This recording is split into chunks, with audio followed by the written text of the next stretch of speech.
Até separou aí gráficos para a gente depois de bancos. E eu já aproveitando aqui um pouco dessa sua fala para puxar aqui para o resultado do Itaú. Itaú entregou esse ROI acima de 23% ali, com margem financeira sólida, controle de custos, mesmo após, inclusive, ali a alta, né, no ano. Ainda há espaço para uma precificação ou os múltiplos eles acabam já limitando ali um upside? Boa, eu preparei uma tabelinha, se a gente conseguir colocar na tela. Esses dados eles estão compilados pelo Com Dinheiro, tá? Pela plataforma da Nelogica de dados fundamentalistas, né? Já atualizados, todos eles atualizados que já publicaram, né? Então a gente tem Itaú, Bradesco e Santander já publicaram seus resultados referentes ao primeiro trimestre. Banco do Brasil ainda não, a gente está com o Banco do Brasil aqui referentes ao final do ano passado, né?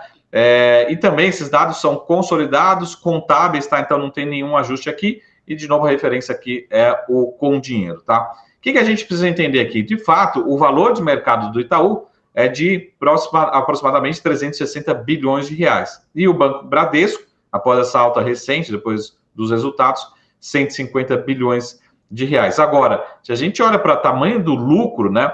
O lucro anualizado do Itaú em relação ao Bradesco, né? É mais do que o dobro, tá? Então, a gente já começa a fazer comparação. Opa, peraí, mas o lucro do Itaú é mais do que o dobro. Então, será que realmente, de fato, merece esse prêmio?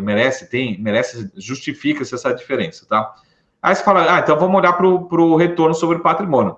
O retorno sobre o patrimônio do Bradesco também melhorou, né? Teve uma evolução, mas quando a gente olha nos últimos 12 meses, né, o do Itaú ainda é aproximadamente o dobro, né? De novo, olhando para esses números aqui contábeis, tá? Essa ordem de grandeza. E o Bradesco está diminuindo esse gap, tá?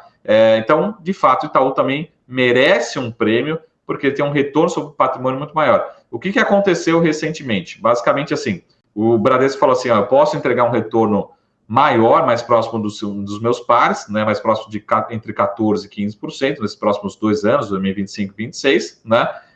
Com o custo de capital migrando para um 14%, né, batendo nessa de 14,75%, as ações deveriam ser negociadas mais próximas do valor patrimonial. Estavam negociadas abaixo e deveriam buscar mais próximo do valor patrimonial, que é o que a gente vê naquela coluna ali, PV/PA, né? Então, o Itaú é negociado com prêmio, porque ele tem um retorno muito maior, né?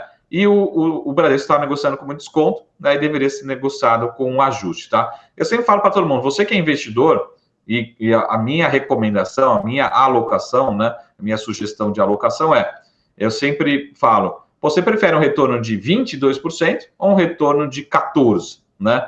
Não tem muita dúvida, o investidor ele prefere um maior retorno, prefere retorno de 22%, e é por isso que eu continuo preferindo Itaú. Então, a gente está vendo, né, um bom resultado do Itaú, uma boa aceitação também para os resultados do Itaú, né? Embora o Bradesco tenha conseguido correr atrás, mas ainda muito distante dos seus pares, tá?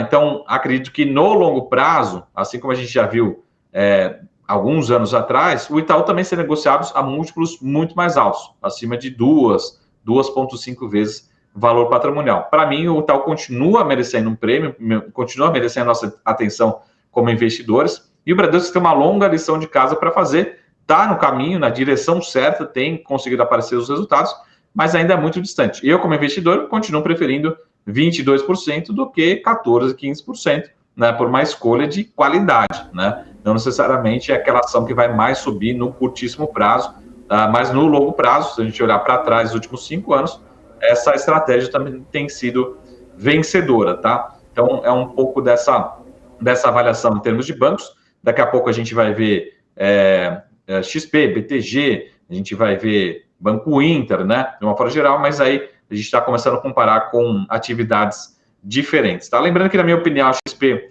é um case que o mercado precifica muito como um case de beta, né? Muito ligado também à bolsa, né? Não necessariamente hoje eles dependem muito de bolsa, né? É uma plataforma bem diversificada, com diversos produtos, mas a ação acaba acompanhando muito o otimismo com bolsa de uma forma geral. Então, a gente tem diversas outras oportunidades, Nubank, XP, BTG e Banco Inter, né? Mas entre os bancões, a minha preferência continua sendo Itaú após essa temporada de resultados. Na minha opinião, acho que o Bradesco já se ajustou ao novo patamar, né? corrigiu aquele exagero em relação ao retorno que ele está entregando nesse momento, né, com um ROI mais perto de entre 14% e 15%.